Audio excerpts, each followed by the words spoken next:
He stood in the middle of Main Street with a paint roller in one hand while the morning traffic rolled past without slowing down. Across from him, his best friend balanced on a ladder, carefully removing the splintered wooden sign hanging above a storefront that had been abandoned for nearly 10 years. One was Ethan Brooks, a white carpenter whose hands carried the scars of 2 decades spent building homes, barns, and small businesses across the Midwest. The other was Andre Mitchell, a black welder whose custom steelwork had earned a reputation for quality everywhere he had worked. They had met years earlier on a commercial construction site, where long shifts, impossible deadlines, and countless shared lunches had slowly turned co-workers into brothers. They had celebrated promotions together, stood beside each other through layoffs, and promised that if they ever got the chance, they would build something that actually belonged to them. The people driving through Millhaven didn't know any of that. They simply saw 2 outsiders pouring everything they had into a building everyone else had already written off. Before the year was over, that forgotten corner would become the symbol of a town that had finally remembered how to believe again. Just 6 months earlier, neither man imagined they would ever leave Chicago. Ethan had spent almost 20 years working for one of the city's largest commercial contractors. He loved creating things that would stand for generations, but every completed project belonged to someone else. Then the company lost several major contracts, and hundreds of workers were laid off within weeks. Ethan packed his toolbox into the back of his agging pickup truck with no real plan beyond finding another paycheck somewhere. Andre's story wasn't much different. He had operated a small welding business, supplying custom metalwork for factories and local builders, but rising material costs and shrinking orders slowly buried him beneath unpaid invoices. Closing his shop felt like losing a part of himself. The hardest part wasn't selling equipment. It was telling his wife, Jasmine, and their young daughter, Maya, that things would be tight for a while. When Ethan stopped by Andre's house a few days later carrying 2 coffees, neither man spent much time complaining. They had done enough of that already. Instead, Ethan unfolded a road map across the kitchen table. "I've been looking at smaller towns," Ethan said. Andre raised an eyebrow, looking for work. "Looking for a fresh start." Andre studied the map. Fresh starts usually cost money. They also save people. Andre leaned back in his chair. "You really think there's a place out there where 2 guys with empty bank accounts can build something?" Ethan smiled. "I think there's got to be one." 3 weeks later they found Millhaven, a quiet town of fewer than 9,000 people tucked between farmland and a slow-moving river. Years earlier the place had been busy. Local furniture makers, family-owned hardware stores, and machine shops had kept Main Street alive. Then larger retailers opened 40 miles away. Businesses closed one after another. Empty windows replaced display signs. Young families moved elsewhere for better opportunities. Even people who stayed had stopped expecting much to change. The first thing Ethan noticed wasn't the abandoned buildings. It was how beautiful they still could be. Red brick storefronts stretched along both sides of Main Street, their architecture hidden beneath faded paint and cracked glass. Wide sidewalks sat nearly empty, except for a few older residents carrying groceries. Every building looked like it still had a story waiting inside. They rented an old warehouse at the edge of town and began taking whatever construction jobs they could find. One week they repaired porches. The next they installed fences, restored kitchen cabinets, or welded broken farm equipment. Their work was never the cheapest, but it was always dependable. They showed up early, cleaned every job site before leaving, and treated every customer with respect, whether the project cost $200 or $20,000. One afternoon, an elderly widow named Helen Parker hired them to rebuild the wooden ramp leading to her front porch. Ethan noticed loose boards beneath the deck that she hadn't mentioned. "You don't have to fix those," Helen said quietly. "I can't afford anything extra." Ethan looked at Andre. Andre simply nodded. By sunset, the ramp was finished, the unsafe deck boards had been replaced, and the railing was reinforced with custom steel brackets Andre built from leftover material in the truck. When Helen asked for the final bill, Ethan handed her the original estimate. "You fixed more than we agreed on," she said. "We fixed what needed fixing," Andre answered with a smile. Helen looked at both men for a long moment before saying softly, "This town hasn't seen craftsmen like you in a very long time." Word traveled faster than either expected. Within weeks, they were booked nearly every weekday. A bakery hired them to build custom shelving. The local library asked them to restore damaged reading tables instead of replacing them. A family-owned diner needed new outdoor seating before summer. Every finished project became another recommendation. Still, the numbers refused to work. Lumber prices climbed again. Steel deliveries cost more every month. Their old equipment broke down at the worst possible times. Some evenings, they sat inside the warehouse surrounded by tools, wondering how two men working 14-hour days could still struggle to pay themselves. One rainy Friday, Ethan spread invoices across a folding table. "We're surviving," he said. Andre studied the paperwork, barely. "We need something bigger." Andre laughed tiredly. "Unless you've got a millionaire hiding in that toolbox, bigger isn't happening." Instead of answering, Ethan slid a newspaper across the table. The front page headline read, "Main Street vacancy, REACHES record high." The article explained that nearly 20 storefronts sat empty. More businesses planned to leave before the end of the year. Residents increasingly drove to neighboring cities because there was little reason to shop locally anymore. Andre finished reading.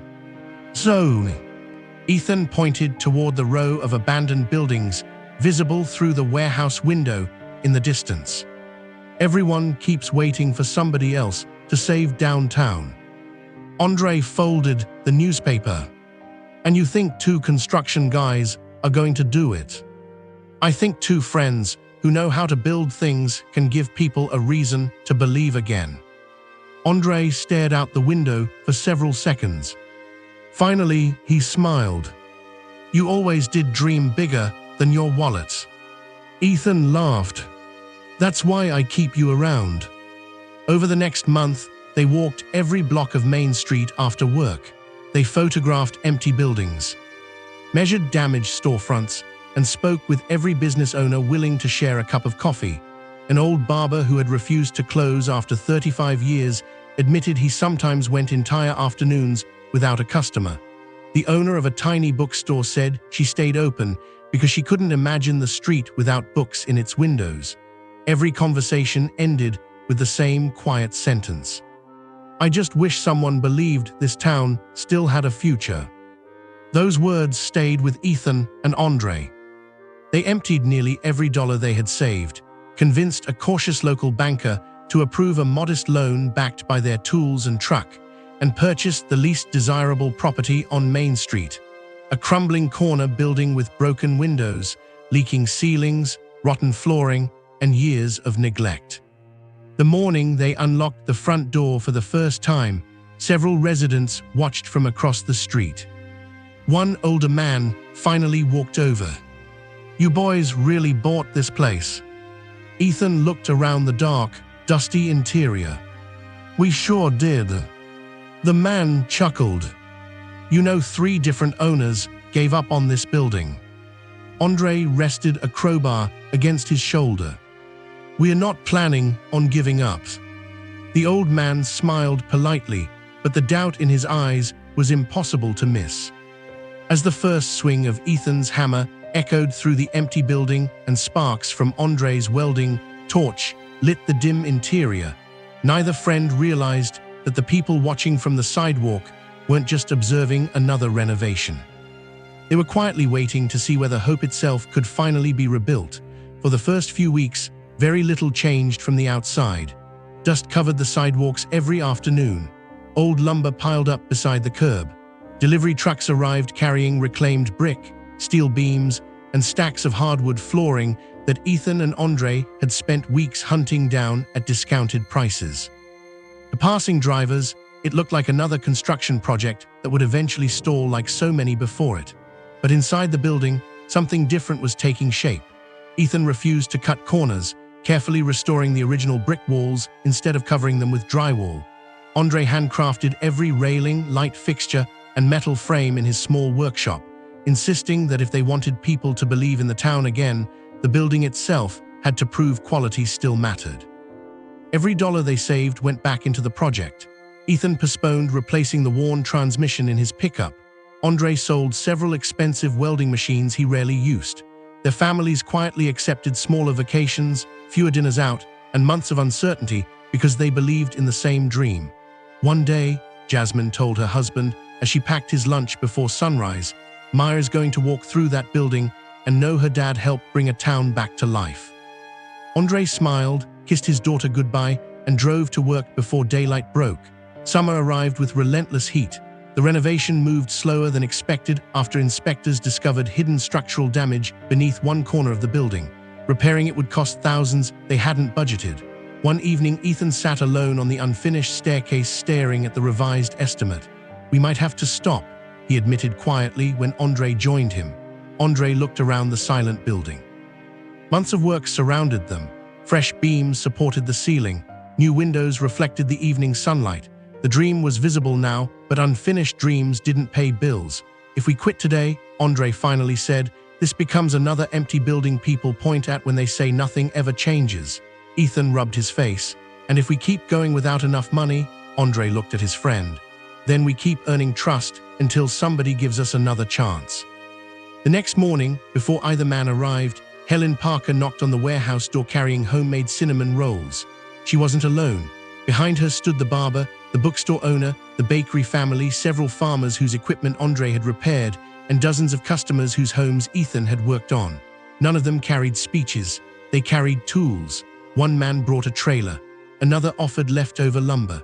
A retired electrician volunteered to wire part of the building at cost. A landscaping crew promised to clean the exterior once construction finished. Even the high school shop teacher arrived with a handful of students eager to help on weekends for experience. Ethan looked around, stunned. "You don't have to do this," Helen smiled. "Neither did you when you fixed my porch." From that day forward, the project stopped belonging only to Ethan and Andre. Every Saturday, volunteers filled the building. Teenagers painted walls. Retired craftsmen shared decades of experience. Local restaurants delivered sandwiches for workers. Neighbors who had barely spoken to one another in years suddenly found themselves laughing while carrying lumber together. The empty corner that everyone had ignored slowly became the busiest place in town. 6 months after buying the building, the doors finally opened. Instead of creating another furniture store or workshop, Ethan and Andre unveiled something few expected: a shared community marketplace. The first floor offered affordable retail spaces where local entrepreneurs could rent small booths instead of expensive storefronts. A baker sold fresh bread beside a family making handmade candles. A retired veteran repaired clocks.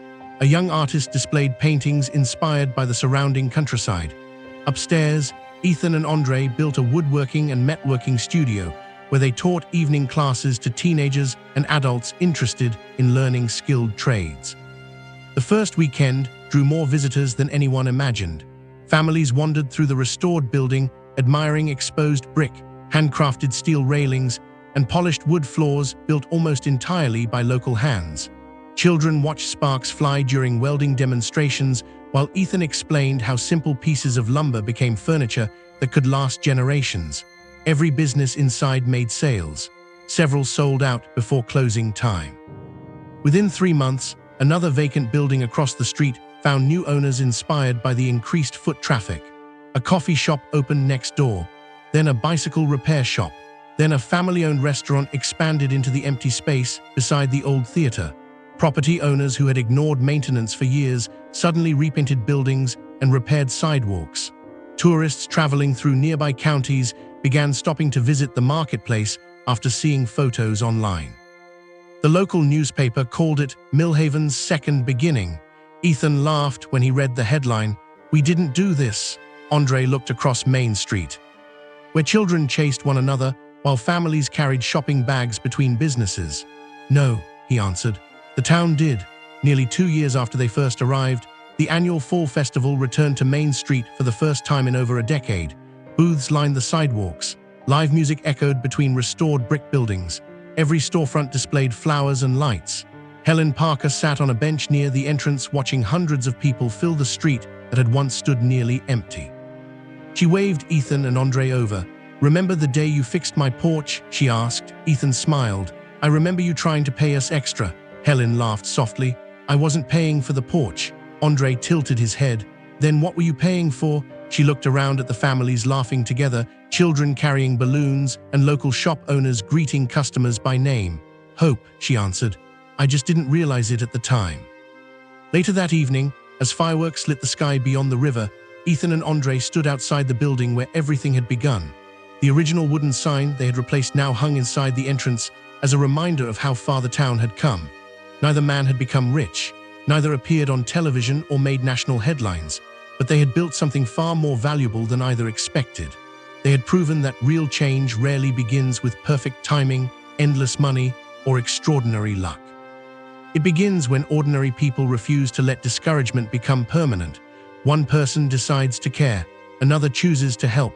Trust grows, effort multiplies.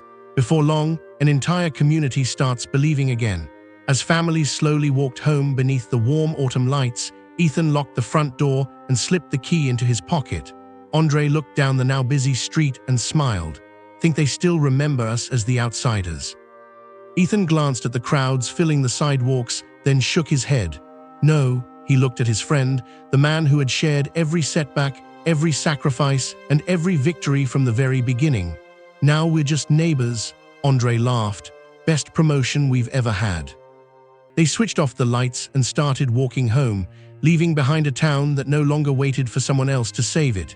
Because two friends had quietly shown everyone that success is never built by appearance, background, or circumstances. It is built one honest decision, one helping hand, one promise kept, and one day of hard work at a time. And long after people forgot exactly how the buildings were restored, they never forgot the lesson those two friends left behind. When trust, integrity, perseverance, and kindness are built into the foundation, even a forgotten town can become a place where hope feels at home again.